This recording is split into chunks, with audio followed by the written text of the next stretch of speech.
Assalamualaikum warahmatullahi wabarakatuh. Selamat pagi anak-anak semuanya. Bagaimana kondisi kalian saat ini? Bapak harap kondisi kalian dalam keadaan prima, sehingga pada kesempatan pagi ini anak-anak semuanya bisa melaksanakan proses pembelajaran jarak jauh pada kelas 9 semester ke-6. Bioteknologi adalah cabang ilmu biologi yang mempelajari pemanfaatan makhluk hidup. Jadi penekanan adalah pemanfaatan makhluk hidup maupun produk dari makhluk hidup dalam proses produksi untuk menghasilkan barang dan jasa yang dapat digunakan oleh manusia. Di sini ada dua hal. Pertama adalah pemanfaatan makhluk hidup. Makhluk hidup apa saja yang dimanfaatkan, yang dicoba untuk dimaksimalkan? Pertama adalah bakteri, fungi, kemudian virus. Sedangkan produknya apa? Produk dari ini bisa berupa enzim, bisa berupa alkohol, bisa berupa antibiotika maupun asam organik.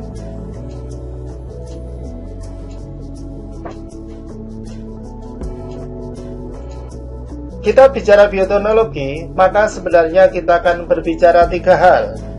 Yang pertama,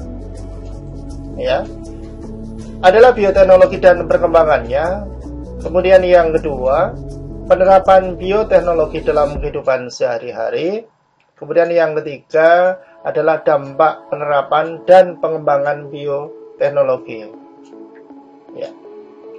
Kita membahas yang pertama dulu, bioteknologi dan perkembangannya.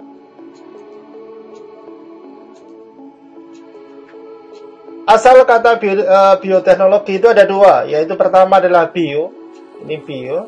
Kemudian yang kedua adalah teknologi. Bio sendiri artinya adalah hidup, sedangkan teknologi adalah suatu cara atau alat yang digunakan untuk memudahkan manusia dalam memecahkan masalah atau membuat produk yang berguna.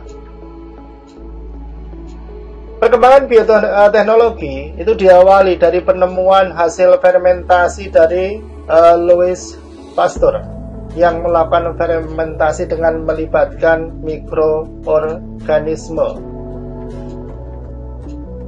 Berdasarkan prinsip penerapannya, maka bioteknologi itu dibedakan menjadi dua. Pertama adalah bioteknologi yang konvensional. Kemudian nanti bioteknologi yang modern. Kita bahas yang bioteknologi yang konvensional dulu. Bioteknologi yang memanfaatkan secara langsung mikroorganisme dengan melibatkan proses fermentasi untuk menghasilkan produk atau jasa. Ini dinamakan dengan bioteknologi konvensional. Contohnya apa sih? Ada tape, kemudian ada keju, roti maupun kecap. Ini adalah contoh produk dari bioteknologi tradisional. Kemudian yang kedua adalah bioteknologi modern. Bioteknologi modern itu sudah melibatkan prinsip biokimia, kemudian biologi molekuler, serta rekayasa genetika. Jadi, bahwa bioteknologi modern adalah bioteknologi yang telah melibatkan prinsip biokimia, kemudian biologi molekuler, kemudian rekayasa genetika. Tentunya di sini juga ada contoh. Contoh produk bioteknologi modern bisa kita jumpai di bidang pangan.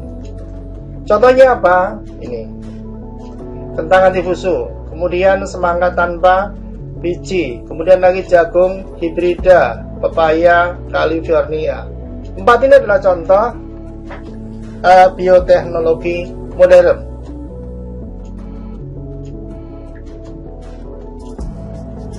Penerapan bioteknologi dalam kehidupan sehari-hari itu bisa kita jumpai pada produksi pangan.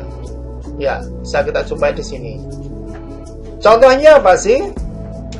Contoh produksi makanan hasil bioteknologi antara lain itu adalah tape, yogurt, keju. Ingat, ini kita tidak melihat apakah tradisional dan modern. Kalau kita lihat tape, dia adalah tradisional. Lanjut, Kemudian tempe ini juga tradisional, kecap. Kemudian lagi roti dan minuman beralkohol. Jadi contoh penerapan atau pemanfaatan bioteknologi adalah bidang produksi pangan dengan dihasilkannya tape, yogurt, keju, tempe, kecap, roti dan minuman beralkohol. Kemudian di bidang pertanian, pemanfaatan di bidang pertanian ada dua cara. Pertama dengan teknik rekayasa genetika. Caranya bagaimana? Adalah dengan menambahkan atau mengurangi gen tertentu pada suatu organisme dengan tujuan untuk meningkatkan hasil produksi tanaman dan mengurangi, ya, tujuannya adalah meningkatkan hasil produksi dan mengurangi pemakaian pestisida. Ini teknik rekayasanya. Kemudian produknya itu adalah kacang tanah dan kacang hijau yang tidak menimbulkan efek alergi. Kemudian golden rice. Di dalam golden rice itu mengandung vitamin A dan zat besi. Ini ada sudah dua. Pertama, penerapan bioteknologi di bidang produksi pangan dan di bidang bioteknologi pertanian. Lanjut. Kemudian di bidang peternakan, ini adalah di bidang peternakan. Langkah yang diambil adalah melakukan rekayasa genetika, yaitu mengembangkan hewan transgenik. Langkahnya adalah rekayasa genetika, yaitu dengan cara mengembangkan hewan transgenik. Tujuannya pada teknik rekayasa genetika pada peternakan adalah untuk menghasilkan hewan dengan kandungan daging yang banyak, serta menghasilkan hewan yang tahan terhadap penyakit. Ini di bidang pertanian. Kemudian di bidang kesehatan, bioteknologi kesehatan, tujuan adalah menghasilkan produk obat. Produk yang dihasilkan itu adalah antibiotika, kemudian insulin sintesis, kemudian vaksin dan antibodi monoklonal. Kita coba membahasnya. Antibiotik. Antibiotik dapat menghambat pertumbuhan antigen, khususnya bakteri, yang menyebabkan penyakit dalam tubuh manusia. Kita ambil contoh adalah penisilin, maka dihasilkan dari ini, jamur Penicillium notatum. Kemudian yang kedua neomycin B, dihasilkan dari Streptomyces fradii.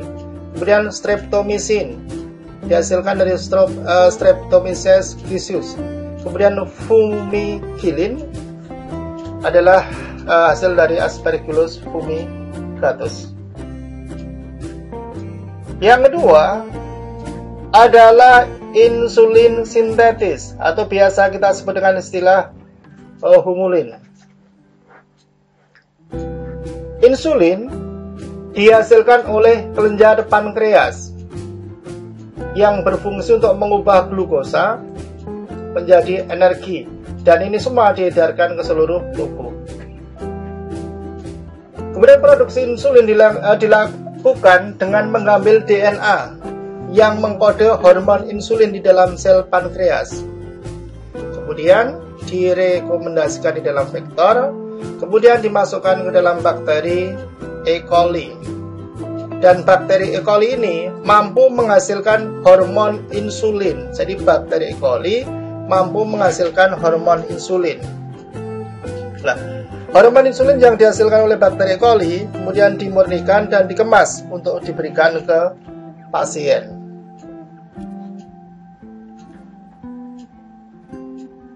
Ya. Yang ketiga adalah kita bicara tentang vaksin.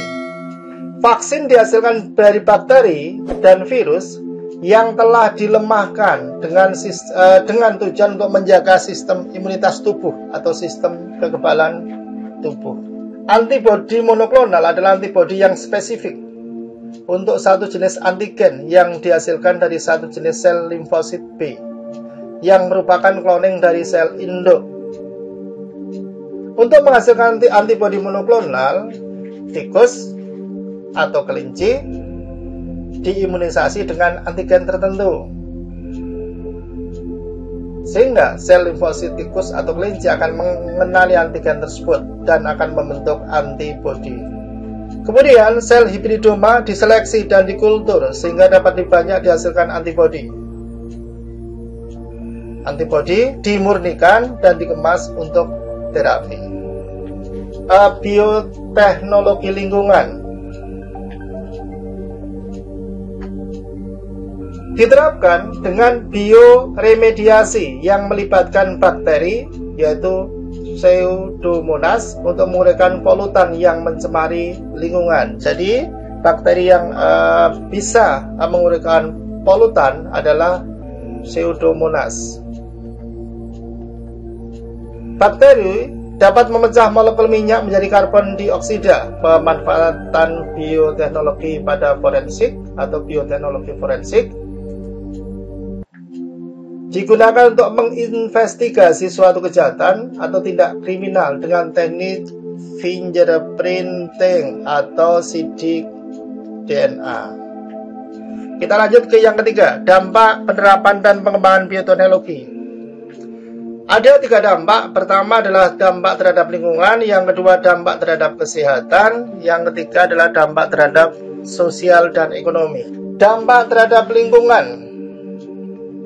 Contoh, adanya polusi gen. Organisme transgenik yang tidak dikelola dengan baik dapat mencemari keanekaragaman gen yang ada di lingkungan alami.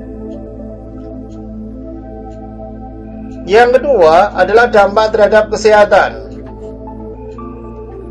Organisme transgenik yang dikembangkan melalui bioteknologi mengandung kombinasi gen baru.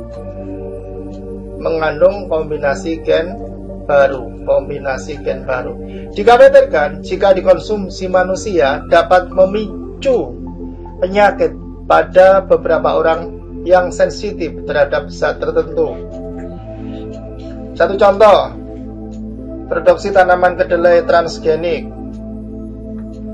di mana di dalamnya mengandung gen dari kacang Brasil yang dapat memicu alergi pada beberapa orang. Kemudian yang contoh kedua, hasil dari fermentasi adalah alkohol. Apabila alkohol tersebut diminum secara berlebihan, maka akan berdampak buruk terhadap kesehatan. Dampak terhadap sosial dan ekonomi. Dampaknya adalah adanya kesenjangan ekonomi. Hal ini bisa kita lihat saat ada orang kaya dengan modal besar dapat mengembangkan pertanian transgenik, sehingga akan menghasilkan panen lebih meningkat. Sedangkan orang kedua adalah orang dengan modal sedikit, maka akan melakukan pertanian secara konvensional, sehingga hasil panen lebih sedikit dibanding hasil transgenik. Hal ini akan memberikan dampak petani tradisional menjadi kalah bersaing di dalam pemasaran, sehingga menimbulkan kerugian. Ya. Terima kasih anak-anak. Terima kasih anak yang sudah menonton. Semoga video ini bermanfaat untuk anak-anak semuanya, bermanfaat untuk siapa saja yang melihatnya. Akhir kata, Assalamualaikum warahmatullahi wabarakatuh.